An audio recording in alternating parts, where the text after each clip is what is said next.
We're golden.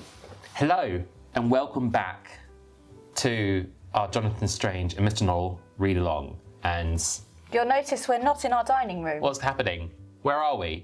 What's going year on? is this? We're on holiday in Cornwall. Yep. You can see some Cornwall out there. There you go. Nice, isn't it? So Laura, Yes. where are we in the book? We are reading from chapters 45, prologue to the history and practice of English magic, Oh yes. through to chapter 52, the Old Lady of Cannaregio. Yes, and I apologise because once again I have put a break in the middle of two chapters that probably should have been read together. Sorry. But that's fine. That's fine. Because everyone is basically just read ahead anyway. Yeah. In chapter 45, the prologue and to the history and practice of English magic, it is what it sounds like. It is the prologue to Jonathan Strange's book. Yes. And in this chapter, he is kind of giving us a bit more information about the Raven King, how he gained his powers. We learn about how he was taken by the fairies to the fairy kingdom and raised among them, we don't know how he gained his powers, but we know that he became this incredibly powerful magician, and how he kind of founded English magic as it became. Yes. I think these chapters, this little chapter is great. It does a fantastic job of, well, so far, John Usgloss has been a background character. Yeah. He's been this kind of historical, numinous figure that we know that Norrell doesn't like, and we get the sense that Strange is parting ways with his master on this in particular. Yeah. And so it obviously would be the start of Jonathan Strange's book on magic, where he is basically saying that magic in England can't exist without the Raven King. Yeah. That the prologue would be about the Raven King. Yeah, in fact, there's a really great quote where Jonathan Strange is really casting some side-eye at Norrell, where he says, "It is the contention of Mr. Norrell of Hanover Square that everything belonging to John Usglass must be shaken out of modern magic as one would shake moths and dust out of an old coat. What does he imagine he will have left? If you get rid of John Usglass, you will be left holding the empty air." We love it. So we then move on to chapter 46, The Sky Spoke to Me. And this is the first chapter, I think, from the point of view of Childermas. Yes. Childermas, a wonderfully deep character that we're finally getting to see a bit more. Yeah, I love this. I love this for him. Yeah. So we don't love what happens in this chapter for him. No. But we love that he's becoming a more rounded individual in our perspective. So Childermas is at Hanover Square while Norrell's out, and he's doing his correspondence, writing letters, and he feels this really powerful sense of magic from outside, and he's looking around and he's thinking, is Norrell at home? He calls to one of the other servants, is Norrell home? I can feel magic happening. And the other servant's like, no, he's out. Childermas is almost like overwhelmed by this magic, and he's like, no, he must be home because I can really, like, the sky is speaking to me. So they go to Norrell's study. Norrell's definitely out. The study is, immaculate as always is. So he goes, well, it must be somebody outside, and he looks out the window and there's a few people there to petition Norrell to become his pupil, as there always is, and there's a lady in a very fashionable looking jacket walking away, and he's like, well, it must be one of the people outside. So he goes outside, and it's as if the sky itself is speaking to him. The sky spoke to him. This time he thought it was a question. Great consequences hung upon his answer. And we kind of see in the text that there is this kind of sense that there is communication between the land, the sky, the trees, the birds, all of that, and individuals who are powerful magic practitioners. Kind of proves that maybe Childermas has a bit more going on within him as a practitioner of magic than we first thought as well. Yeah.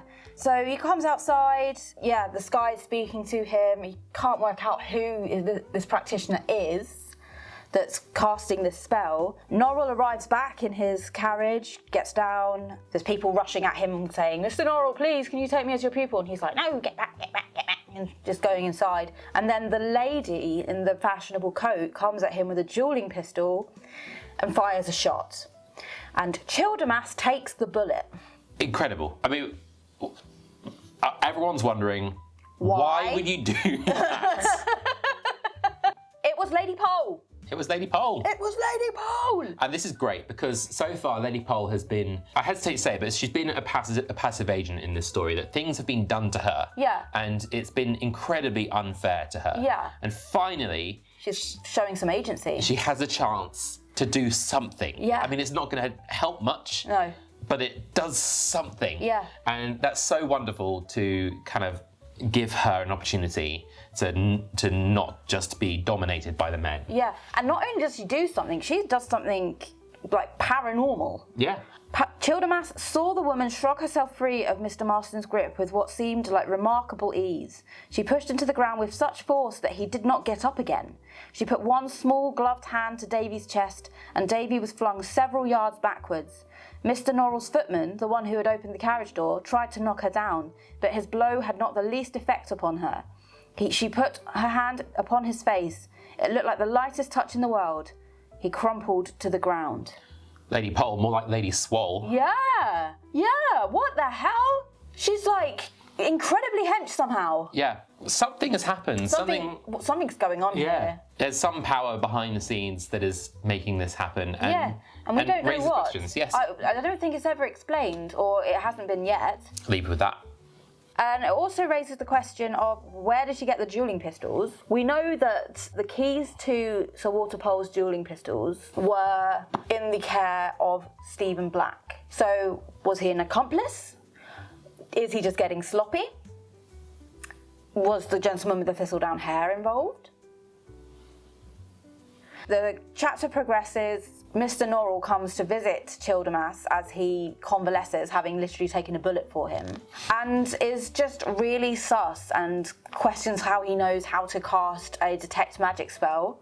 This is one of those things that we've had throughout this book with Strange and Norrell, is that when we expect them to have a more empathetic, a more kind reaction to the kindness that people are showing to them, or to the people that they care about, we expect that once again they prove their flaws. Yeah. It deepens that kind of sense of them being these complex characters. Yeah. Looking at you, Jonathan Strange. Where did you get that gown? What an arsehole. He was being shifty about his role in Lady Pole's madness, basically just denying all knowledge. We don't stand Gilbert Norrell. No, Gilbert Norrell can get in the sea. Yeah. Okay, chapter 47, a black lad and a blue fella. That ought to mean something. What an amazing chapter title. That's a great chapter title. So Stephen brings Lady Pole to Starecross Hall, where... Ooh, we got to fly. It's a ladybird. Kill it! What is? It's a ladybird. Sorry, mate. Right, let's cut that bit out. So Stephen brings Lady Pole to Starecross Hall, where Segundus has turned Starecross Hall into a madhouse, quote unquote, because he was not allowed to turn it into a school for magicians. Damn it, Norrell. Yeah. Damn it, Norrell. It's not fair. I mean, it shakes out all right in terms of it's a good place for Lady Pole to be. Yeah. All the same, we have Segundus being able to see the fact that Stephen Black and Lady Pole are both under some form of enchantment. There's this rose over their mouths, but unable to work out what to do about it. Yeah, and Stephen has no reason to trust him. He's not had positive experiences with English magicians, so he's got no reason to confide in him. Not that confiding in him would have done much good, because it would have produced gobbledygook. Gobbledygook, yeah. Exactly. And then on the way home, Stephen's horse is mortally wounded in a collision with a coachman. Poor old Firenze. This is like brutal. This book is brutal. But what it does produce is this amazing moment of imagery where the horse is lying dead and the raven lands on the horse, and the kind man who is helping Stephen Black says to him as Stephen tries to shoo the raven away, don't do that. This is a sign of providence. This is a good sign. This is a sign of the Raven King, essentially. That the black bird on the white horse. That it is an image associated with the Raven King. So a very interesting imagery there. That there are basically these prophecies coming to life. Yeah, and this kindly man who is more than a little bit racist, I think, picks Stephen up and demands his company all the way to Doncaster. Yeah. He helps him to have Firenze processed.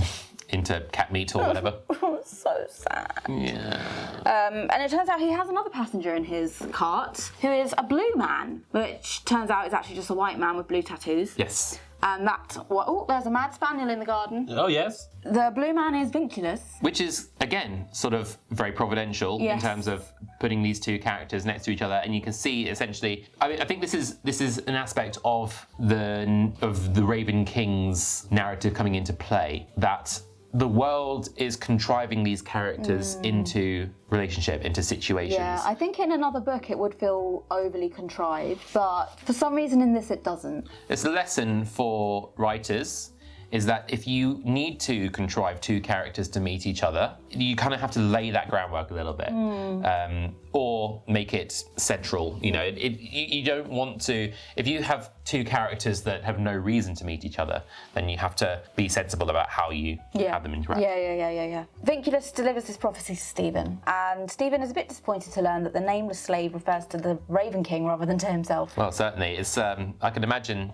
you know, Stephen's basically had, again, having all this agency taken away from him, and, you know, the sense that it might be for some greater purpose might have been giving him some life, some energy, and then to find, once again, that he's not the important character in the story, apparently, is quite gutting for him. Yeah.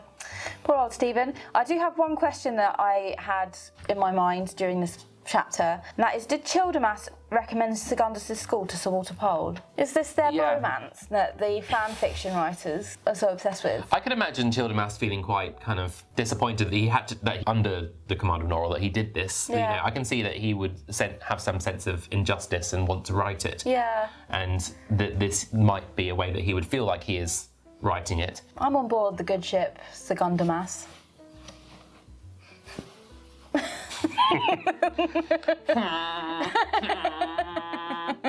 It is a chain, they pull the chain, yeah? Yeah. They do on this boat.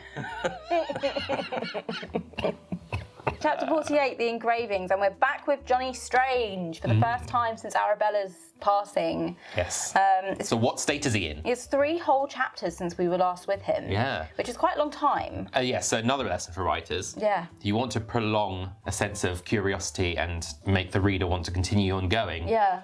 Withhold information from them. Yeah. And in this case, the state of Mr. Strange, we expected to find out much sooner. Yes. And to only now get to see a glimpse into his psyche after the death of Arabella is, I think that's just very good. Very sensitive, very well-paced writing. Yes, so Sir Walter Pole has met up with Jonathan Strange and finds him, I think as you'd expect, racked with grief, sad, weird, and hyper-fixating on the Raven King. Mm-hmm. He is writing his own periodical to rival the Friends of English Magic, called The Famulus. And he intends to write about the Raven King at some length, which Sir Walter Pole discourages and tells him about the concerns of the government of the machine breakers in the north of England, in the historic kingdom of the Raven King. So in history, these would be the Luddites? Yeah, they call them the Johannites. Yes. But they are essentially taking up the Raven King as their figurehead and are using his flag. And yeah. I guess that would be John Usklos. Yeah. Yeah, so that would be where the name comes from in this case. Yeah. The first periodical of the Famulus is published. This upsets Norrell, unsurprisingly, mostly because it goes into detail on how you can summon the dead. This is quite irresponsible. Yeah. And the thing we've seen with Strange and Magic is that Strange is very much powered by the scholarship of it, and is not really concerned at all about the danger or the potential consequences of releasing this scholarship. I think Strange would be an Oppenheimer. Yeah, for sure. Yeah. Yeah, definitely. Norrell also is told by Lascelles that Strange has some engravers working on illustrations for his upcoming book. Mm-hmm.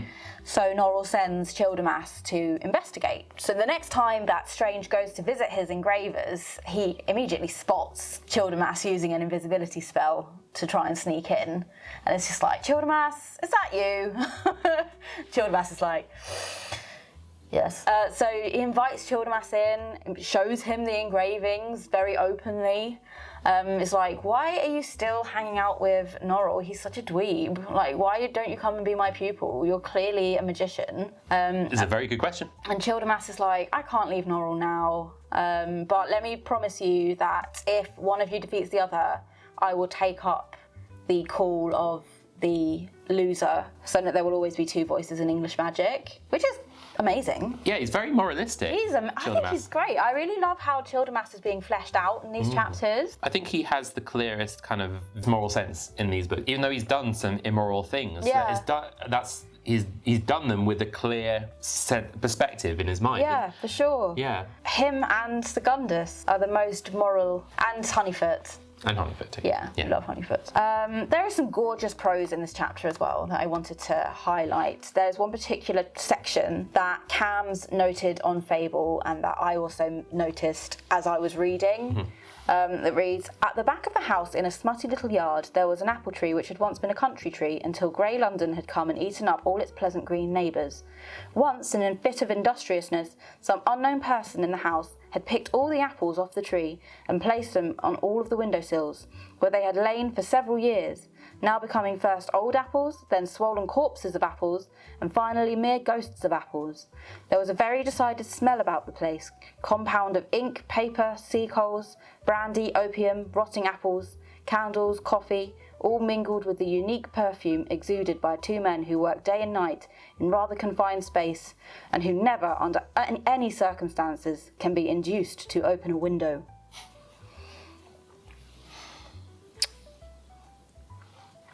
Using all the senses. I love that. Specifically smell. Just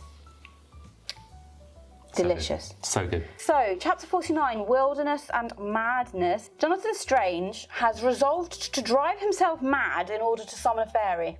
Yes, once again, the scholarship outpacing the sense of... what's it called? Sense.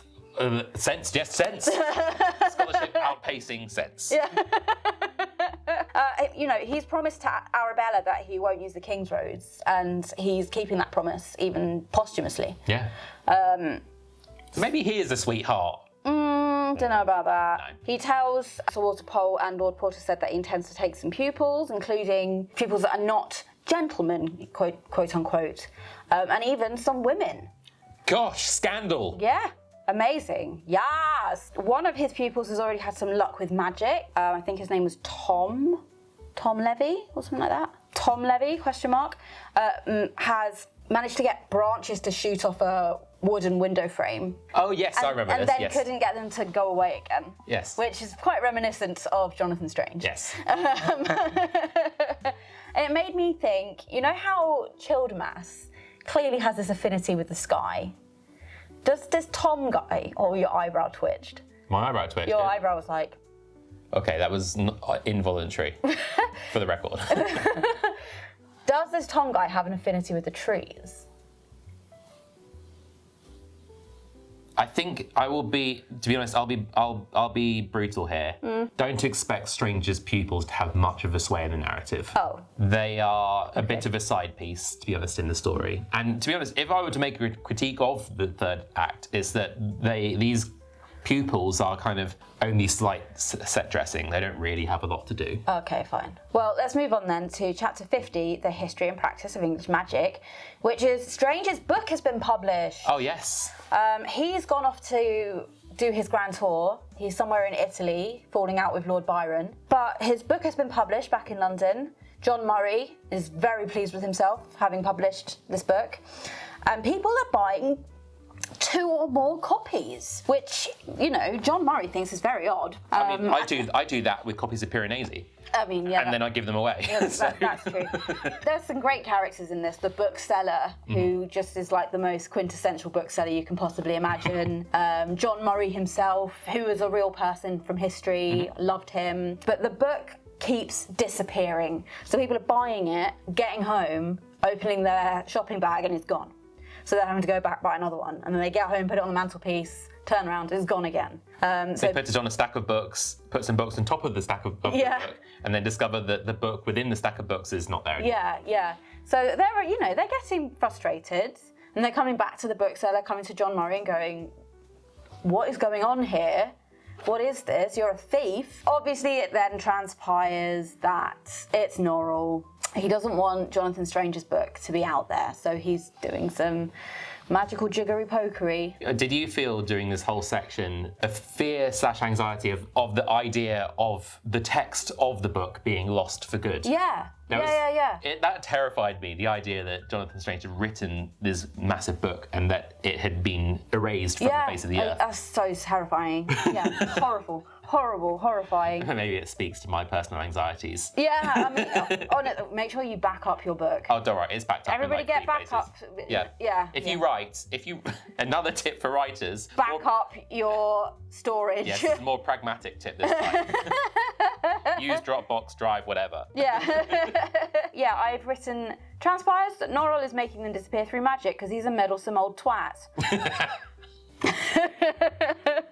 Everyone is just appalled that he's done this. Yeah. And actually, Childermas went out of his way to tell John Murray and Jonathan Strange's pupils that there are actually still two in existence, one in the possession of Norrell and one in possession of Strange. So that was Childermas exercising some autonomy again. Yeah. Loved that for him. John Murray goes to his warehouse, finds that every book that was in the warehouse is now blank. Meanwhile, Jonathan Strange is in Italy. He's met Lord Byron. Again, another character from real history. Yeah. And Lord Byron's reputation has carried with him into the story. Yeah. Let me tell you, Lord Byron, disaster bisexual. Yeah. A bit of a cad. A cad. Yes. You can't say cad without going cad. Bit of a cad.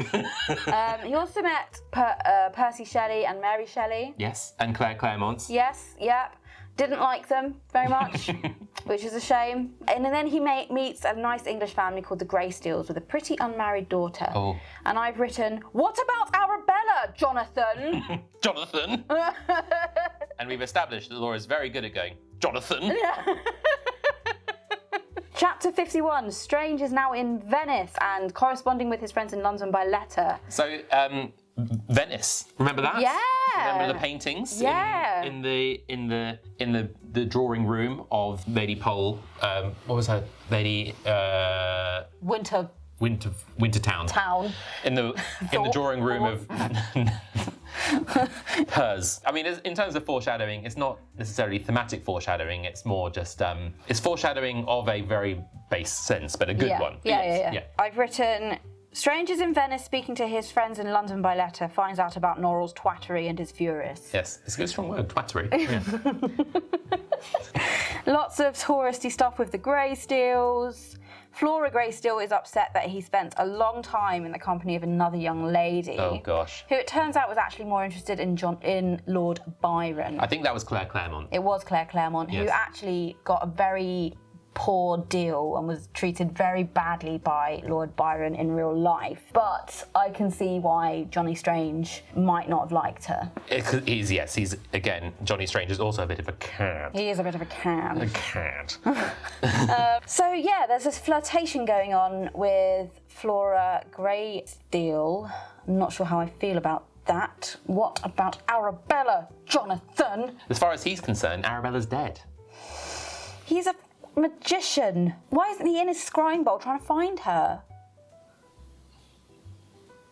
Anyway, so while he's in Venice, Jonathan Strange is still trying to summon a fairy, does actually succeed in summoning the gentleman with the thistledown hair and Stephen Black, which raises the question in my mind, is Stephen a fairy now? Well, the spell is for summoning a fairy. It's a good question. I mean, I don't think there's been any mechanic introduced about people becoming fairies. I think they're very specifically two distinct things. My personal opinion, I don't think so, and I don't think you'll find anything in the rest of the book that will say that. Okay. The gentleman is very scathing of Jonathan's abilities, and I've got a quote here. Whenever I wish to do something, I simply speak to the air or to the stones or to the sunlight or the sea or whatever it is and politely request them to help me. And then, since my alliances with these powerful spirits were set in place thousands of years ago, they are only too glad to do whatever I ask. So, interesting. We think back to the chapter with Lady Pole shooting Childermas and the sky speaking to Childermas. Yeah. Why is the sky speaking to Childermas? What we've just learned about the mechanics of the gentleman's magic. Yes. It's clearly different to the mechanics of Jonathan Strange and Mr. Norrell's magic. Yes. There is a much more kind of communicative sense. Yeah. And the gentleman criticizes, as you say, Jonathan Strange's magic, who he says is, inelegant. Yeah. Clumsy. Oh, it's tractor. Tractor? I don't know if they can see it. That's fun. Cornwall. There's also some great quotes of just the gentleman being horrendous. Yes. So I've included this one. I do not choose to show myself to him, and he knows no magic to counteract that, Stephen.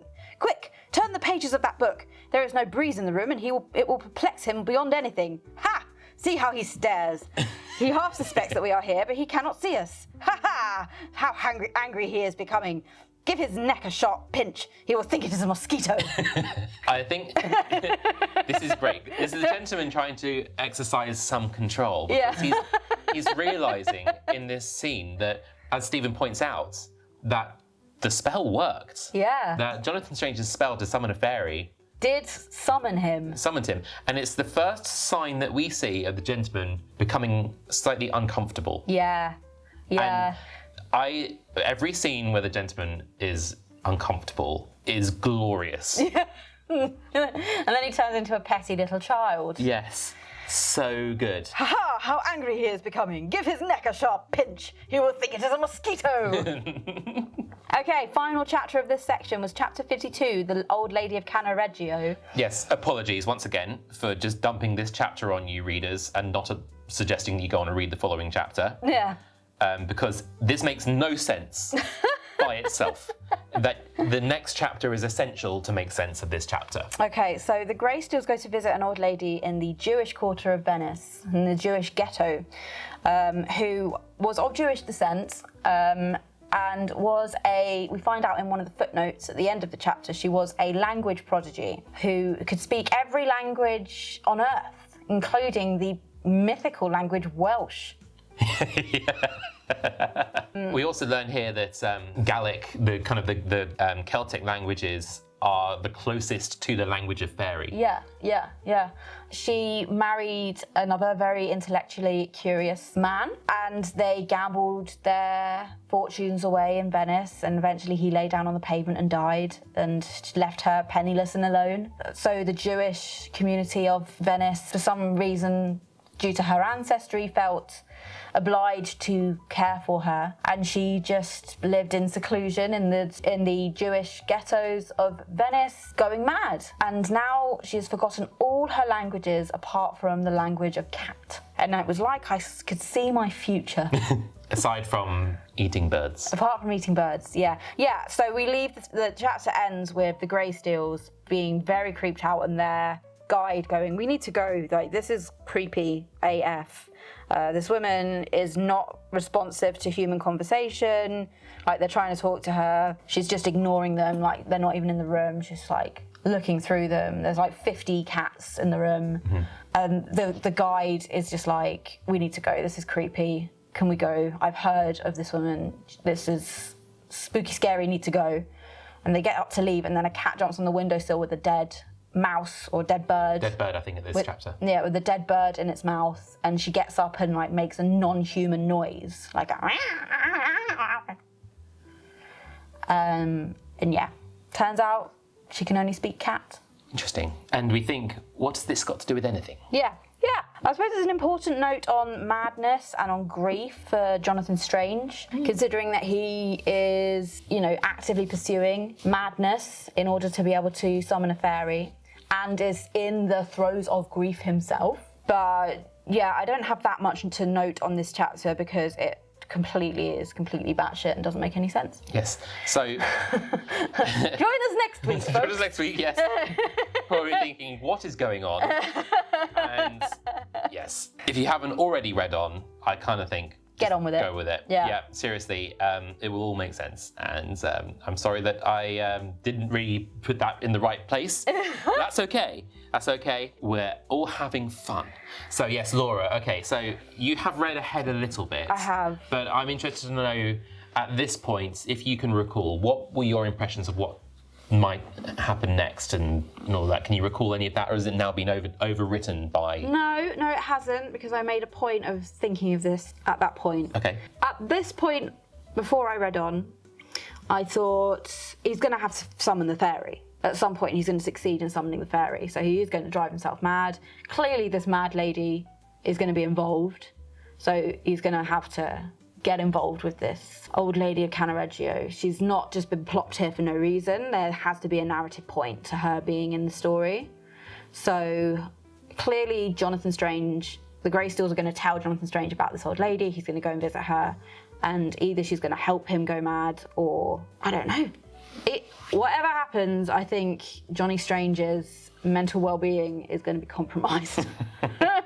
As if it isn't already. I mean, yeah. I don't think everything's going to be rosy for Johnny Strange. No. Not that it is at the moment. Yes, yes. And we're now going to accelerate towards the end. Yes. You'll probably find in this next section, it's very difficult to put the book down. Yeah. There is a momentum that carries you forward. And you're now basically entering my favourite section of the book. Yep. I'm psyched. The next check-in is the end. So hopefully the next video, we're going to have more of a discussion, which will be the end of the book. So we're going to invite some friends on to chat about it. Very much looking forward to that. And so it's nearly there. We're nearly done. You've nearly read that Shulkura book, folks. Well done. I'm proud of you all. Yeah. And thank you all for joining. As always, we love you all.